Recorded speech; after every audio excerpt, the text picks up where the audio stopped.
नमस्कार साथियों, Baahubali coaching centre में आपका स्वागत है। दोस्तों, आज ये हिंदी की क्लास नंबर 2 है। एक क्लास इससे पहले हो गई है, वो प्ले लिस्ट में पड़ी हुई है। जिसने वो क्लास नहीं देखी पहले जाकर उसे देख ले। दोस्तों, हम जो कर रहे हैं ये 2015 2010 से लेकर 2020 तक के सभी हिंदी में पूछे गए प्रश्न पत्र कर रहे हैं। आज इनका 2020 तक के सभी हिंदी में जो प्रश्न पत्र पूछे गए हैं उनका हल कर रहे हैं। दोस्तों आपसे डंके की चोट पर कहता हूं, अगर आपने ये सभी सेट सोल्व कर लिए, लगभग ये 55 से 60 है, मैं सबको करवाऊंगा। अगर आपने ये सभी सोल्व कर लिए तो दोस्तों यूपी लेखपाल यूपी लेखपाल और यूपी पुलिस कांस्टेबल और एसआई दोनों और वीडियो, इन तीनों के लिए रामबाण सिद्ध होंगे। यूपी की कोई भी भर्ती हो उसके लिए ये सेट्स जो रामबाण सिद्ध होंगे। दोस्तों, यूपी लेखपाल में 25/25 की गारंटी मैं लेता हूं। दोस्तों, यूपी पुलिस में 37/37 की गारंटी इन्हीं सेटों से। यही प्रश्न मैं आपको दिखा दूंगा। यूपी लेखपाल में यही प्रश्न जो इनमें अब तक मैं जो इन सेटों के माध्यम से प्रश्न कराऊंगा वही प्रश्न दिखा दूंगा मैं आपको जब आपका पेपर होगा। और वीडियो में 50/50। और फॉरेस्ट गार्ड के लिए भी है ये।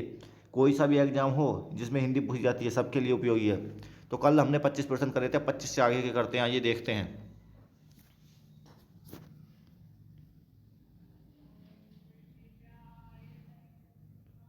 पहले वाले का उत्तर आपको दिखाई देगा, बाकी किसी का उत्तर भी आपको दिखाई नहीं देगा।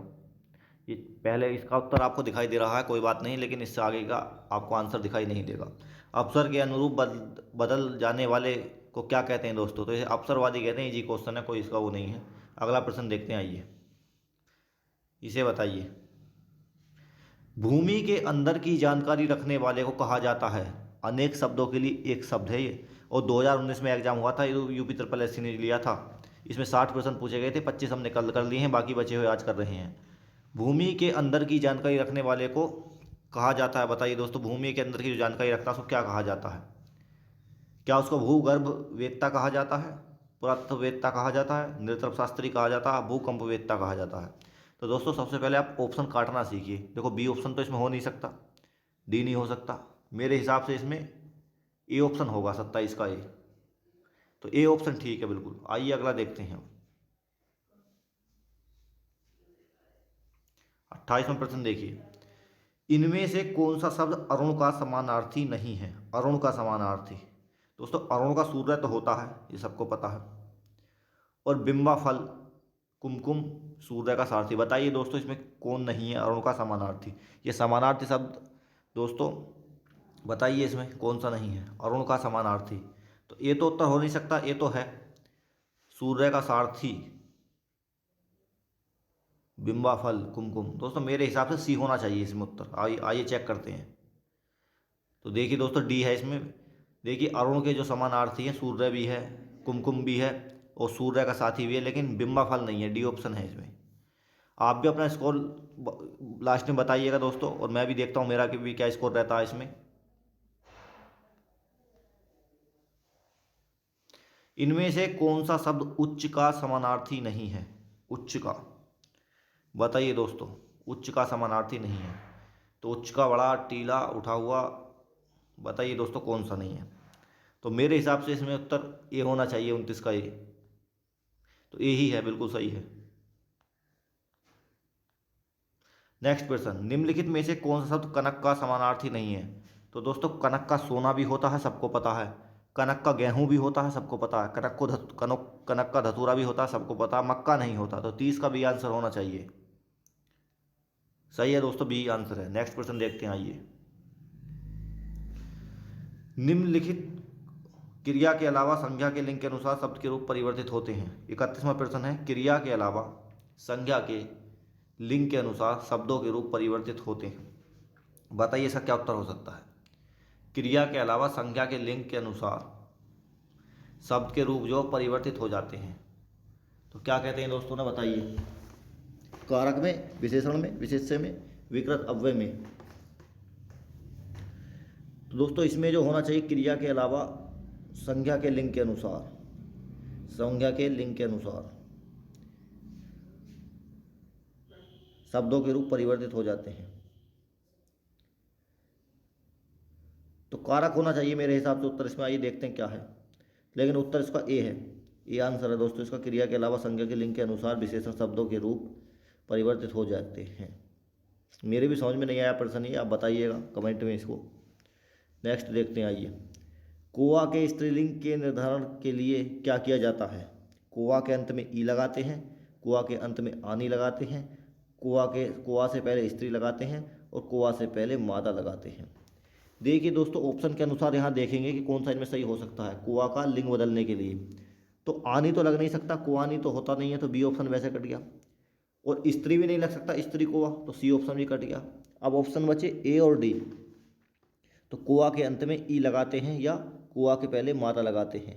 दोस्तों अगर मैं कोआ के अंत में ई लगाऊं तो क्या हो जाएगा? कोवी। तो कोवी भी नहीं होता, ये भी गलत है। तो मेरे हिसाब से डी उत्तर होना चाहिए इसमें, मादा कोआ।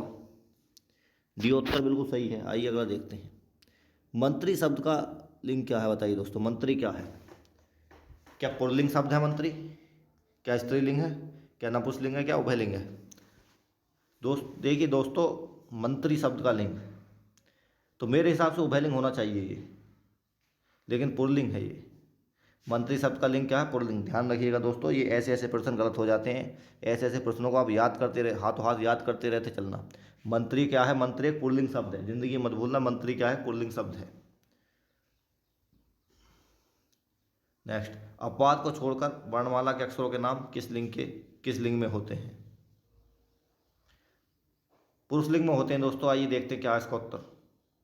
सही है दोस्तों, पुरुष लिंग में ही होते हैं। जैसे हम बोलते हैं के, खे, गे, गे, ये सब क्या होते हैं? ये पुल्लिंग में होते हैं, अपवादों को छोड़कर। ये पूछे गए प्रश्न है सब, जूनियर असिस्टेंट का पेपर था ये 2019 का। इनमें से कौन सा शब्द, ऐसा ही प्रश्न आपके लेखपाल में आने वाला, बिल्कुल सेम ऐसा ही प्रश्न दोस्तों, ऐसे ही प्रश्न आने वाले। लेकिन वर्णमाला से उसमें प्रश्न नहीं आएंगे, लेकिन लिंग से, वचन से, इनमें सब प्रश्न आएंगे ये। इनमें से कौन सा पुल्लिंग शब्द, कौन सा पुल्लिंग शब्द स्त्रीलिंग शब्द में प्रत्यय लगाने से बना हुआ है? भेड़। मेरे हिसाब से ये होना चाहिए भेड़ा, क्योंकि भेड़ एक स्त्रीलिंग शब्द है, इसमें आ प्रत्यय लगा तो पुल्लिंग भेड़ा बन गया। आइए देखते हैं, 35 का सी होना चाहिए। तो 35 का सी है, बिल्कुल सही है। नेक्स्ट, हिंदी में कितने वचन होते हैं? तो दोस्तों हिंदी में वचन 2 होते हैं, 3 होते हैं, 4 होते हैं, 5 होते हैं। बताइए इसका क्या उत्तर है? दोस्तों वचन हिंदी में 2 ही होते हैं, एक वचन और बहुवचन। तो ये ऑप्शन ठीक है इसका। मैं चलती थी, मैं का बहुवचन क्या होगा? मैं चलती थी, तो मैं का हम हो जाएगा इसमें, हम चलते थे, इस तरीके से। तो ये ऑप्शन बिल्कुल ठीक है। अब आइए दोस्तों 38वां प्रश्न देखिए। इकारांत संख्या शब्द को बहुवचन बनाते समय क्या किया जाता है? जो इकारांत होते हैं, इकारांत का मतलब जो लास्ट में ई से ख़त्म होते हों, जैसे चटनी, इसके लास्ट में ई है तो इकारांत हुआ। और भी जो लास्ट में ई से ख़त्म होते हैं, इमली, ये ऐसे जो होते हैं लास्ट में ई से ख़त्म होते हैं, उन्हें इकारांत कहते हैं। इनको बहुवचन बनाने के लिए क्या किया जाता है? बताइए दोस्तों, क्या किया जाता है? क्या अंतिम स्वर के बाद या लगा देते हैं, अंतिम स्वर को हटा कर या लगा देते हैं, ई को हस्व करके अंतिम स्वर में या लगा देते हैं? बताइए दोस्तों। तो मेरे हिसाब से में सी होना चाहिए, ये देखते हैं अब क्या उत्तर है। तो सी है, बिल्कुल सही आंसर। देखिए दोस्तों, सी बिल्कुल सही है, क्योंकि इकारांत के अंत में ई को हस्व करके, ई को छोटी करके और बाद में या लगा देते हैं। ये सी ऑप्शन है इसका, 38 का सी। अपना स्कोर दोस्तों लास्ट में जरूर कमेंट में बताना कितना किसका स्कोर रहा। वीडियो यूपी पुलिस और लेखपाल के लिए रामबाण है दोस्तों, फॉरेस्ट गार्ड के लिए, इन सब के लिए रामबाण है ये वीडियो। आइए देखते हैं, हिंदी में इस्तेमाल होने वाले उर्दू शब्दों का बहुवचन बनाने के लिए प्राय किस भाषा के प्रत्यय लगाए जाते हैं? बताइए, ऐसे ऐसे प्रश्न पूछे गए थे दोस्तों। अब ऐसे पेपर नहीं आते, अब दोस्तों ऐसे ही प्रश्न आते हैं जो आज मैं आपको करवा रहा हूँ। ऐसे ही प्रश्न आपको लेखपाल में देखने को मिलेंगे। हिंदी में इस्तेमाल होने वाले उर्दू शब्दों का बहुवचन बनाने के लिए प्राय किस भाषा के प्रत्यय लगाए जाते हैं? अब दोस्तों उर्दू के अंत में मेरे हिसाब से तो उर्दू के ही प्रत्यय लगने चाहिए। अब आइए देखते हैं उत्तर क्या है इसका। लेकिन ए दे रखा, देखिए दोस्तों ऐसे ऐसे प्रश्न गलत हो जाते हैं। तो इसका आंसर क्या है? ए है। हिंदी में इस्तेमाल होने वाले उर्दू शब्दों का बहुवचन बनाने के लिए प्राय हिंदी भाषा के प्रत्यय लगाए जाते हैं। हिंदी भाषा के, याद कर लेना दोस्तों, उसको हिंदी भाषा के लगाए जाते हैं। कूलन में, केली में, कचराहन में, कुंजन में किलकत, कलीन किलकत है। इस वाक्य पंक्ति में कौन सा अलंकार? बताइए दोस्तों, कौन सा अलंकार है इसमें? अनुप्रास अलंकार होना चाहिए इसमें, क्योंकि क्या क्या की आवृत्ति बार बार हो रही है। कूलन में, केली में, कछारन में, कुंजन में, क्यारिन में, कलित, कलीन, किलंकत, क्या क्या की आवृत्ति बार बार हो रही है, तो अनुप्रास अलंकार होना चाहिए। अनुप्रास अलंकार बिल्कुल सही है दोस्तों, ऑप्शन नंबर ए। आइए नेक्स्ट देखते हैं। माला फेरत जुग भया, फिरा न मन का फेर, कर का मन का डारी दे, मन का फेर। इस दोहे में कौन सा अलंकार है दोस्तों, बताइए। रूपक अलंकार, उपमा अलंकार, यमक अलंकार, अनुप्रास अलंकार। बताइए दोस्तों कौन सा अलंकार है इसमें। तो दोस्तों इसमें यमक अलंकार है, यमक अलंकार है दोस्तों इसमें। नेक्स्ट प्रश्न आइए। काव्य की शोभा बढ़ाने वाले धर्मों को अलंकार कहते हैं। इस उक्ति में प्रयुक्त धर्म शब्द का क्या अर्थ है, यानी धर्म की जगह क्या क्या लिखा जा सकता है इसमें। काव्य की शोभा बढ़ाने वाले धर्मों को, तो धर्म का यहाँ मजहब तो है नहीं, तो ये ऑप्शन तो वैसे गलत हो गया। काव्य की शोभा बढ़ाने वाले गुण को अलंकार कहते हैं, काव्य की शोभा बढ़ाने वाले कर्तव्य को अलंकार कहते हैं, सत्कर्म को अलंकार कहते हैं। तो बताइए दोस्तों क्या होना चाहिए, गुण होना चाहिए मेरे हिसाब से यहाँ। तो गुण बिल्कुल सही है। देखिए धर्मों के स्थान पर गुण अगर हम लिख देंगे तो भी सही रहेगा। शोभा बढ़ाने के लिए, शोभा बढ़ाने वाले गुण को अलंकार कहते हैं इस तरीके से। आइए नेक्स्ट देखते हैं। तरनी तनुजा तर तमाल तरोवर बहु छाए, झुके कूल सो जल परसन हित मनसू सुहाए। इस कविता की दूसरी पंक्ति में कौन सा अलंकार है, बताइए दोस्तों। तो अनुप्रास अलंकार, रूपक अलंकार, यमक अलंकार, उत्प्रेक्ष अलंकार। तो बताइए कौन सा अलंकार है दोस्तों इसमें। तो दोस्तों इसमें है उत्प्रेक्ष अलंकार, ऑप्शन नंबर डी, उत्प्रेक्ष अलंकार। आमरण में कौन सा समास है दोस्तों, आमरण, आमरण यानी मरण तक, आमरण। बताइए दोस्तों जिन शब्दों से पहले उपसर्ग लगे होते हैं वो अवयवी भाव समास में आते हैं। तो 44 नंबर का बी प्रश्न, 44 का बी बिल्कुल सही है। आमरण में अवयवी भाव समास है, अव्यय लगा हुआ है इससे पहले आ।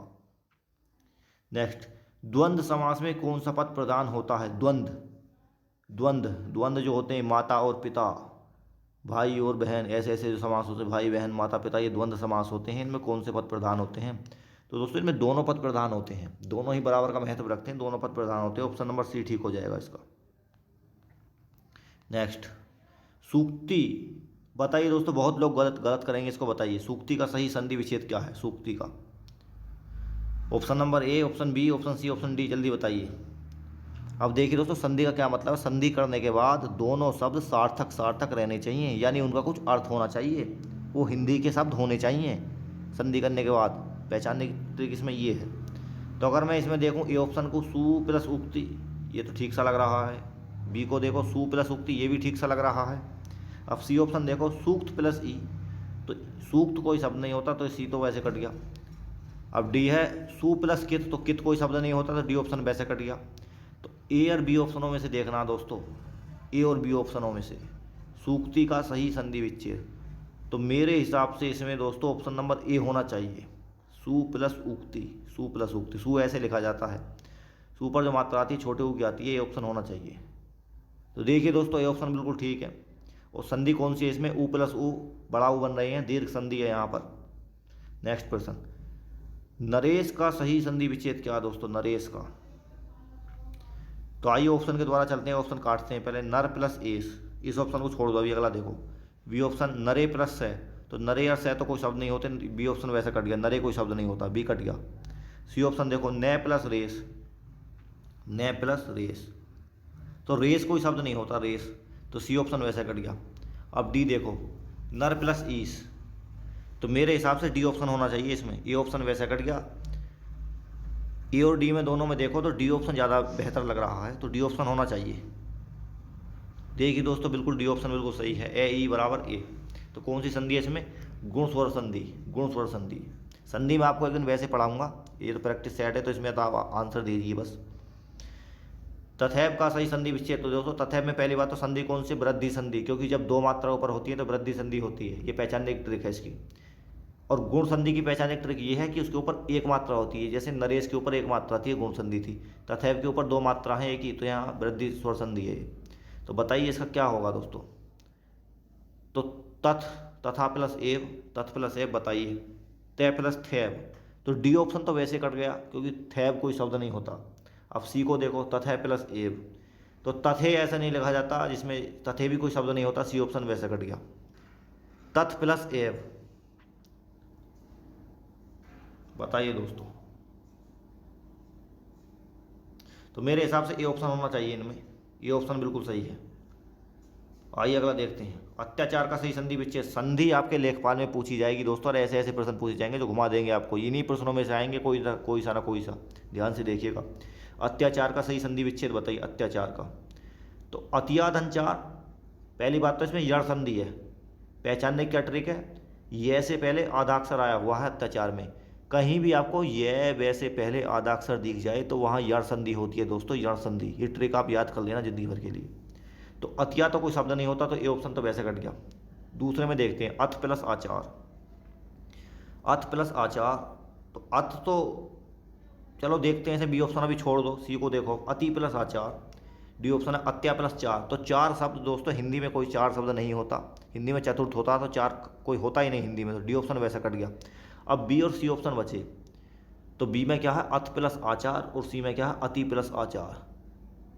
तो मेरे हिसाब से इसमें सी होना चाहिए, सी ज़्यादा बेहतर लग रहा है। अति प्लस आचार, अति उपसर्ग इसमें बी, सी में अति उपसर्ग है, तो मेरे हिसाब से सी होना चाहिए। तो सी ऑप्शन बिल्कुल सही है दोस्तों, मैं आपको बता दिया था। देखिए अब आइए अगला देखते हैं। नाविक का सही संधि विच्छेद है, नाविक। नाविक, पहली बात तो नाविक हुआ, पावक हुआ, इनमें कौन सी संधि होती है, तो दोस्तों इसमें होती है अयादी संधि। अब पहचानने की क्या ट्रिक है, अगर बीच में ये आ जाए या वे आ जाए या कोई भी आ जाए दोस्तों, तो इसमें अयादी संधि होती है। अगर वैसे पहले कोई पूरा अक्षर आ जाए तो वहाँ अयादी संधि होती है, इसकी ट्रिक है। यह वैसे पहले अगर आधा अक्षर आए तो यण संधि, यह वैसे पहले अगर पूरा अक्षर आए तो अयादी संधि। तो बताइए इसमें क्या होता है दोस्तों। अब देखिए अयादी संधि कौन सा ऑप्शन ठीक होगा इसमें, नाभि प्लस क्या, पहले डी ऑप्शन को देखते हैं। तो डी ऑप्शन तो इसमें वैसे कट गया, नाभि प्लस क्या, नाभि कोई शब्द नहीं होता। और सी ऑप्शन ना प्लस विक, विक भी हिंदी में कोई शब्द नहीं होता, सी ऑप्शन वैसे कट गया इसमें। अब बी को देखते हैं, नो प्लस इक। अब ए को देखो, नाव प्लस इक। तो नाव भी हिंदी का शब्द नहीं है दोस्तों, ये मेरे हिसाब से बी होना चाहिए इसमें, नो प्लस इक। आइए देखते हैं। तो बी ऑप्शन बिल्कुल ठीक है। अब इसकी ट्रिक क्या है दोस्तों, नाविक, विक में से निकालो इक। अगर आका डंडा है तो आपको दो मात्रा ऊपर लगानी है। जैसे मैं ये ट्रिक आपको अलग से समझाऊंगा किसी और दिन, इसकी पहचानने की बहुत बढ़िया ट्रिक होती है अयादी संधि की। आइए अगला प्रश्न देखते हैं। उज्ज्वल का सही संधि विच्छेद है, बताइए दोस्तों उज्ज्वल का सही संधि विच्छेद क्या है। तो ये व्यंजन संधि है, व्यंजन संधि। उज्ज्वल, तो उत धन ज्वल, उच्च धन ज्वल। तो बी ऑप्शन कट गया, ये डी भी कट गया, क्योंकि उजू कोई शब्द नहीं होता और उज भी कुछ नहीं होता, तो बी डी ऑप्शन दो कट गए ये, और सी भी कट गए। उत धन ज्वल, ये नियम आपने पढ़ा होगा कि चय का तय में बदल जाता है, तो आधा जय जो होता है तय में बदल जाता, तो मेरे हिसाब से ए ऑप्शन होना चाहिए इसमें। आइए देखते हैं। तो ए ऑप्शन बिल्कुल सही है। नेक्स्ट, दिगंबर का सही संधि विच्छेद दोस्तों बताइए, दिगंबर का। तो बहुत ईजी है ये तो, चलिए। तो दिग धनंबर, ये ऑप्शन कट गया, मेरे हिसाब से डी होना चाहिए इसमें, डी। तो डी बिल्कुल सही है, दिग धनंबर। गे का कै में बदल जाता है, कै का गे में बदल जाता है, पहले का तीसरा, तीसरे का पहला, ये वाला नियम लगा इसमें संधि का। संधि आपको किस दिन बढ़िया तरीके से पढ़ाएंगे। आइए अगला प्रश्न देखते हैं। उल्लंघन का सही संधि विच्छेद है, उल्लंघन का। तो दोस्तों उल्लंघन का है, बताइए क्या हो जाएगा, आप बताइए उल्लंघन का। तो डी ऑप्शन वैसे कट गया, ऊधन लंघन। सी ऑप्शन भी कट गया, उल्धन लगन, की उल भी कुछ नहीं होता और ऊ भी अकेला कुछ नहीं होता। अब ए में और बी में देख लो, तो मेरे हिसाब से दोस्तों इसमें बी ऑप्शन होना चाहिए, तो बी ऑप्शन बिल्कुल सही है। आइए नेक्स्ट देखते हैं। अब आते हैं शुद्ध अशुद्ध। दोस्तों शुद्ध वाक्य भी आपके लेखपाल में पूछे जाएंगे, और यूपी पुलिस में, बीडीओ में, सब में पूछे जाएंगे, फॉरेस्ट गार्ड में।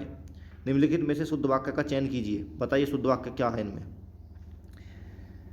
बाल पक जाने से कोई अनुभवी नहीं हो जाता, बाल पक जाने से लोग अनुभवी हो जाता है। तो बी ऑप्शन तो खत्म हो गया, कट गया वैसे ही, क्योंकि बाल पक जाने से लोग अनुभवी हो जाता है, अगर जाते हैं होता तो हम सही मान भी लेते इसे, तो बी ऑप्शन कट गया वैसे। बाल पक जाने से ही लोग अनुभवी होता है। अब लोग अनुभवी होता है, अगर यहाँ होते हैं होता तो भी सही मान लेते, तो सी भी कट गया, तो बी और सी ऑप्शन तो वैसे कट गए। बाल पक जाने से लोगों का अनुभव बढ़ते हैं, अनुभव बढ़ते हैं नहीं, बढ़ता है होना चाहिए था, डी ऑप्शन वैसे कट गया। तो मेरे हिसाब से ये ऑप्शन होना चाहिए 54 का ए, तो ये बिल्कुल सही है इसमें। आइए अगला देखते हैं। बस 5% और रहे हैं दोस्तों, रुके रहिए। निम्नलिखित में से शुद्ध वाक्य का चयन कीजिए। शुद्ध वाक्य, कृपया करके खुले पैसे दें। चलो बाद में देखेंगे इसे, अगला पढ़ो। कृपया खुले पैसे देने की कृपा करें। अब कृपा 2 जगह आई है तो बी ऑप्शन तो वैसे ख़त्म हुआ, गलत हो ही गया ये। अब सी देखो, कृपया खुले पैसे दें, चलो सही सा लग रहा है देखने में। अगला देखो, कृपया करके खुले पैसे देने की कृपा करें, तो डी ऑप्शन भी खत्म हो गया क्योंकि 2 बार कृपा आ गया इसमें। तो ए और सी ऑप्शन बचे। अब इनमें से छांटो सही कौन सा। कृपया करके खुले पैसे दें, कृपया खुले पैसे दें। तो भाई मुझे जो देखने में जो लग रहा है सी ज़्यादा सही लग रहा है इसका, 55 का सी। तो 55 का सी होना चाहिए मेरे हिसाब से। तो 55 का सी बिल्कुल सही है दोस्तों। दोस्तों ऐसे ऑप्शन काट के होते हैं सवाल, ऐसा नहीं है कि डायरेक्ट एकदम ऑप्शन देखा एकदम टिक कर दिया। ऑप्शन काटना सीख जाओ बस। अभी तक मेरे बस 3-4 गलत हुए हैं इनमें से। निम्नलिखित में से शुद्ध वाक्य का चयन कीजिए। चिड़िया ने दनादन 5 दाना चुग गई। ये क्या बात हुई भाई, चिड़िया ने दनादन 5 दाना चुग गई, तो ये तो गलत हो गया देखते ही वैसे, ये ऑप्शन तो गलत है। अगला देखो, चिड़िया दनादन 5 दाने चुग गई। चलो देखते हैं इसे, अगला पढ़ो पहले। चिड़िया दनादन 5 दाना युग लिए, तो सी ऑप्शन भी गलत हो गया ये। अगला पढ़ो, चिड़िया दनादन 5 दाना चुग गई। अब बी और डी में से है, चिड़िया दनादन 5 दाने चुग गई, चिड़िया दनादन 5 दाना चुग गई। तो बी ज़्यादा अच्छा लग रहा है देखने में, तो बी शुद्ध होना चाहिए मेरे हिसाब से। तो बी बिल्कुल शुद्ध है। देखिए दोस्तों ऐसे होते हैं। अब नेक्स्ट देखते हैं, आइए। निम्नलिखित में से शुद्ध वाक्य का चयन कीजिए। भारत में चंद्रयान 2 लॉन्च किए गए। भाई चंद्रयान 2 को 10-20 थोड़ी लॉन्च किए गए, तो ये ऑप्शन तो वैसा खत्म हो ही गया ये। बी ऑप्शन देखो, भारत ने चंद्रयान 2 लॉन्च की है, तो चंद्रयान 2 कोई स्त्रीलिंग थोड़ी ना है जो लॉन्च की है, ये भी बी ऑप्शन भी खत्म हो गया इसमें। अगला पढ़ो, भारत ने चंद्रयान 2 लॉन्च किए हैं, तो चंद्रयान 2 को मैंने बताया कोई 10-20 थोड़ी हैं। अगला पढ़ो, भारत ने चंद्रयान 2 लॉन्च किया है, तो डी ऑप्शन बिल्कुल सही है इसमें। अगला पढ़ते हैं, निम्नलिखित में से शुद्ध वाक्य का चयन कीजिए। शुद्ध वाक्य, बत्तखों का झुंड पानी में तैर रहा था, बत्तखों के झुंड पानी में तैर रहा था, तो बी ऑप्शन खत्म हो गया। अगला सी देखो, बत्तखों का झुंड पानी में तैर रहे थे, सी ऑप्शन वैसे खत्म हो गया। डी देखो, बत्तखों का झुंड पानी में तैरते थे, तो ये भी गलत है, ए होना चाहिए, ए ऑप्शन बिल्कुल सही है। निम्नलिखित में शुद्ध वाक्य का चयन कीजिए। नदियों के पानियों में सिंचाई की जाती है, तो नदियों के पानियों में सिंचाई की जाती है, देखने में ही दोस्तों ऐसा तो लग रहा है, तो ये तो वैसे ख़त्म हो गया। पानियों को मतलब थोड़ी ना है। बी पढ़ो, नदियों के पानियों से। अब पानियों ये भी गलत हो गया, पानी को तो पानी कहते हैं, पानियों थोड़ी हो जाएगा उसका। नदियों के पानी से सिंचाइयाँ की जाती हैं, सिंचाइयाँ, तो ये भी गलत लग रहा है मुझे। सी भी गलत, ए बी सी तीनों गलत हैं अब तक। डी को देखते हैं, नदियों के पानी में सिंचाई की जाती है, डी ऑप्शन बिल्कुल ठीक है, 59 का डी। आदमी बनना मुहावरे का उपयुक्त अर्थ है। आदमी बनना, किसी अन्य जीव का आदमी में परिवर्तन होना, आदमी जैसा दिखना, अच्छा व्यवहार सीखना, कृत्रिम ढंग से आदमी का प्रतिरूप बनाना, तो सी ऑप्शन होगा 60 का सी। 60 का सी बिल्कुल सही है। तो दोस्तों आज ये थे, आज का सेट यहाँ ख़त्म होता है। मिलते हैं दोस्तों अगली वीडियो में, फिर आपको नया सेट लेकर आएंगे। और दोस्तों मैं आपको बता दूँ, यूपी लेखपाल के लिए रामबाण है, लेखपाल के लिए, लेखपाल और यूपी पुलिस के लिए लेखपाल और बीडीओ 2 ये हो गए, और दोस्तों यूपी पुलिस, और दोस्तों फॉरेस्ट गार्ड, इन सब के लिए जितने भी यूपी में एग्जाम होते हैं और हिंदी पूछी जाती है उनके लिए रामबाण है। एक क्वेश्चन यहाँ से बाहर नहीं जाने का दोस्तों, एक क्वेश्चन। तो अगर आप कहें तो मैं आपके लिए दोस्तों जीके के प्रश्न भी लाना शुरू कर दूँ, जो यूपी SSS में या यूपी के अदर एग्जामों में, यूपी RO ARO में पूछे गए हैं। ये सब प्रश्न अगर आप कहें तो 25 प्रश्न का एक सेट मैं आपके लिए लाना शुरू कर दूं। अगर आपने 2010 से लेकर 2020 तक के प्रश्न हल कर दिए जीके के, तो दोस्तों कोई सा भी एग्जाम अगर वहाँ 25 प्रश्न आते हैं ना, 25, तो 25 में से सीधे 15 प्रश्न आपको इनमें से मिल जाएंगे जो प्रीवियस ईयर की हैं आपने। प्रीवियस ईयर में से ही 15 प्रश्न मिल जाएंगे आपको 25 में से। 25 में से 15 स्कोर जीके के लिए बहुत बढ़िया स्कोर होता है दोस्तों, बहुत बढ़िया स्कोर। 5 क्वेश्चन करंट के मान लो 20%, तो 25 में 20 तो आप तो भी सही कर गए। तब दोस्तों तैयारी जो करी जाती है अलग सोच के द्वारा करी जाती है, ऐसा नहीं है जो सब चल रहे हैं, जिधर को भेड़ चाल चल रही है, अगर आप उधर ही चलते हैं तो निश्चित आपको कभी सफलता नहीं मिलेगी। मान लीजिए 20-25 लोग कुछ सोच रहे हैं, आपको उनसे अलग सोचना है, तभी परीक्षा निकलेगी दोस्तों। मैं बताऊंगा लेखपाल में या कोई से भी एग्जाम में 25 में से 20 जीके की बात कर रहा हूँ मैं, जीके की कैसे सही करें। तो अगली वीडियो आएगी, आज की वीडियो में सिर्फ इतना ही दोस्तों।